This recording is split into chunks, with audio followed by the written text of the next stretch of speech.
I've worked with hundreds of clients over the past 17 years as a memoir writing coach. One of the questions nearly everyone has asked me at some point is this: Wendy, is my memoir interesting enough? In this video, I'm going to help you understand what makes a reader love a memoir. I'm also going to help you understand what makes a memoir interesting. Here's a clue: it's not your story. It's actually something else. By the end of this video, you should have a good idea of what it takes to craft a memoir that a reader genuinely loves. So let me start by asking you a question. So if you heard the following description of a memoir, does it sound like something you would want to buy?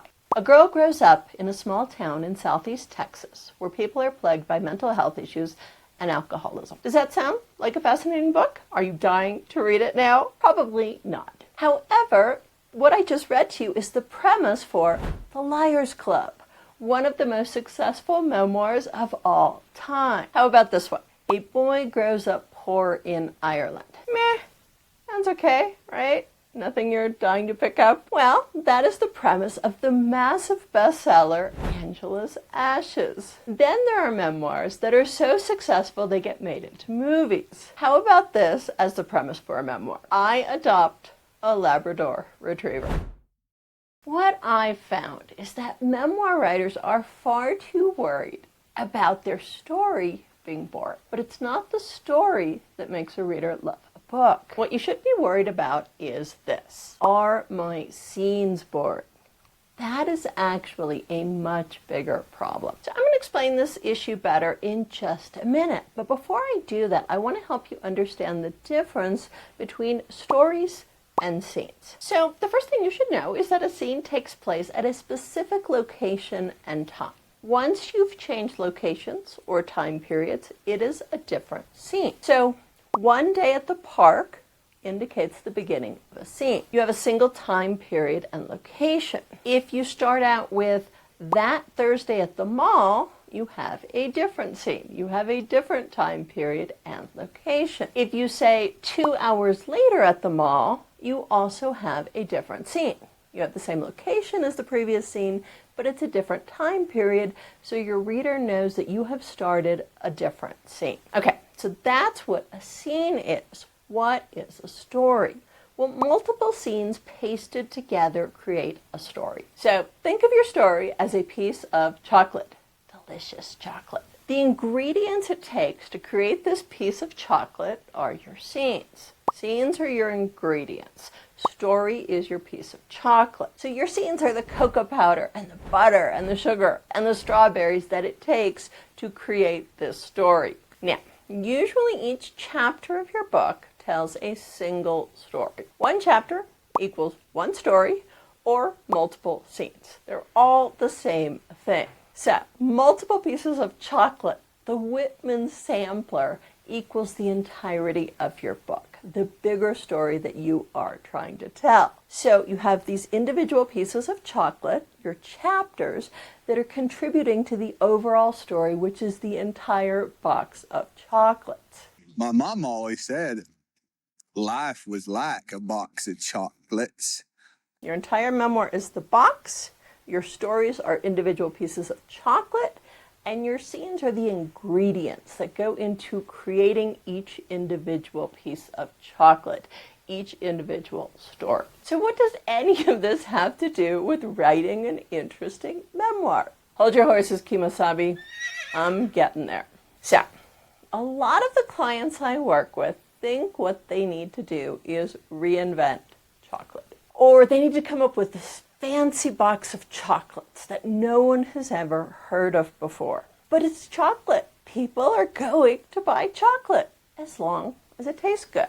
So how do you make it taste good? Well, you need the right ingredients. So if you take cocoa powder and salt and sugar and olives, I don't think you're going to create a very tasty piece of chocolate because you don't have the right ingredients. However, if you mix up cocoa powder and butter and sugar, getting hungry already. It's not about reinventing chocolate, it's about your ingredients.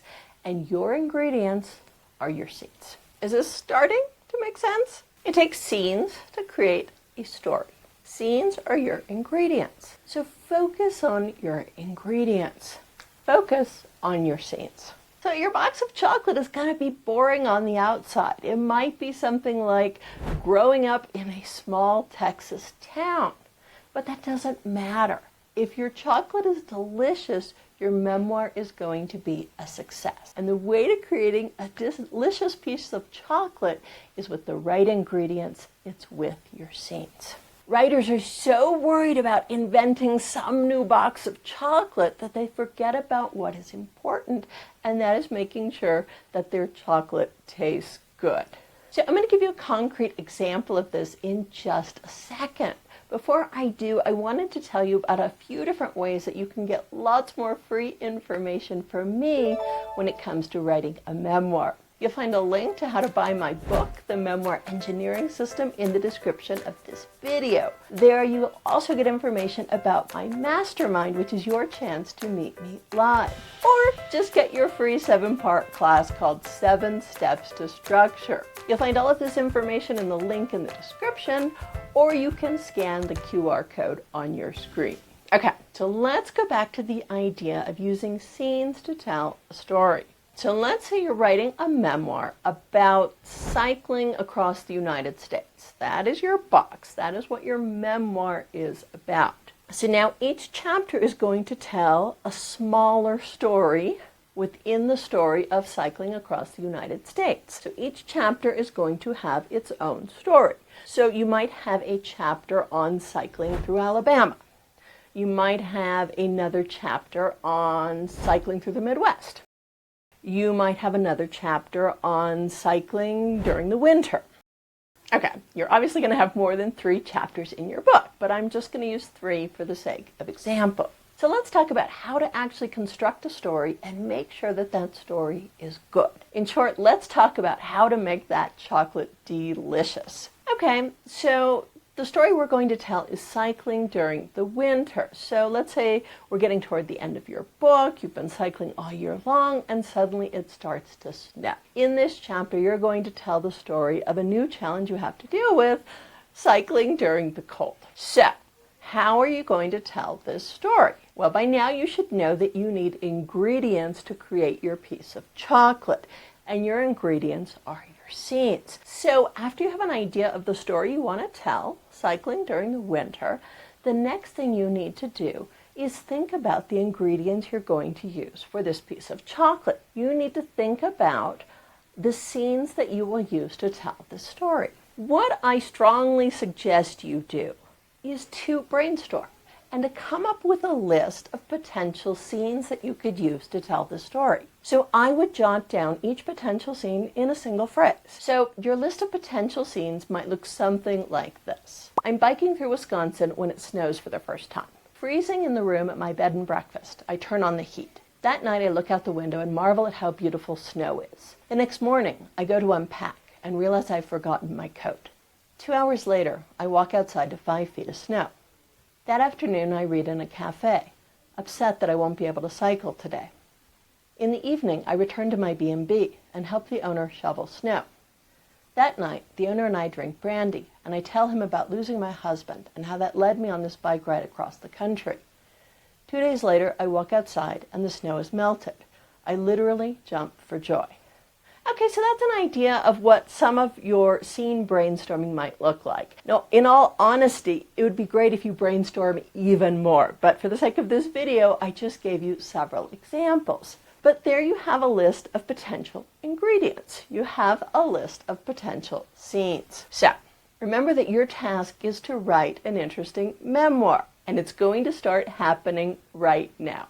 You are choosing your scenes. You are choosing your ingredients. So, what scenes are you going to choose? Here is the thing I want you to understand. You don't need all of the scenes in your list to tell this story. So keep in mind that using way too many ingredients is just going to spoil the chocolate that you were trying to make. You don't need all of these scenes.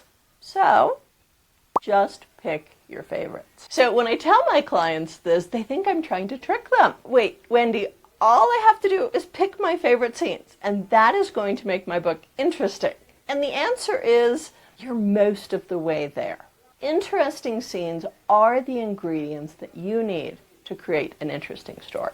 Okay, but here's the problem. People don't hear me, and they don't actually pick their most interesting scenes, or they don't understand what interesting means. So let me define that for you. So what makes a scene interesting? I'm going to give you an answer that you probably aren't expecting. Your reader will never be bored if they are affected emotionally. Think about that for a second. Have you ever been happy and bored? Have you ever been sobbing and bored? Have you ever been angry and thought to yourself, I'm so bored right now? You cannot be affected emotionally and bored at the same time. So, if you want to write an interesting book, write an emotionally affecting one. Don't worry about tons of suspense. Don't worry about escalating levels of conflict. Worry about affecting your reader emotionally. And this begins with your scenes. It begins by picking the right ones. It begins by picking the emotionally affecting ones. So, what I want you to do is to go through your list of potential scenes and pick the ones that you think will have the most emotional impact on your reader. So let's just say this is the book I'm writing and this is my list. I'm going to go through and pick the scenes I want to include in my chapter. No, no, yes, yes, no, no, no, yes, yes. So, did I choose the right scenes there? Well, only you know if you have chosen the right scenes. Have you chosen the most emotionally affecting ones? And there's really no way to get this wrong. By the time you've written out your scene, as long as they affect your reader emotionally, you have chosen the right scenes. So, I can already hear you saying to me, but Wendy, doesn't one scene determine the next one? For instance, don't you need the story of shoveling snow with the owner to come before the scene of drinking brandy with the owner? You said you weren't going to include the snow shoveling scene in your chapter. Right. I'm not including the snow shoveling scene because it's not emotionally affecting. So then you might say to me, but Wendy, doesn't your reader need to know that this isn't the first time you're meeting the owner? That when you drank brandy with him, this was the second time you'd spent time with him? And I would say back, and why is that important for the reader to know? And you might say, because it happened. So there is one thing I want you to take away from this fake conversation I am having here. Just because it happened doesn't mean it belongs in your memoir. One of the hardest things for a memoir writer to do is to separate their memory of events from plot, to separate what you remember happening from what a reader actually cares about. Trust me when I say this. Choose your most emotionally affecting scenes. So you have one more tool for telling your story, and that is your transitions. So any information that you want to get into your book, such as the fact that, oh, I'm not talking to the owner for the first time, by the way, can be solved in your transitions. So for now, just pick your favorite scenes and you're well on your way to telling an interesting story that your reader loves. Then in your transitions, you can get in additional information. For now, just worry about your ingredients. Pick the right scenes. If you want to learn more about transitions and how they can work to help you create plot, watch this video next.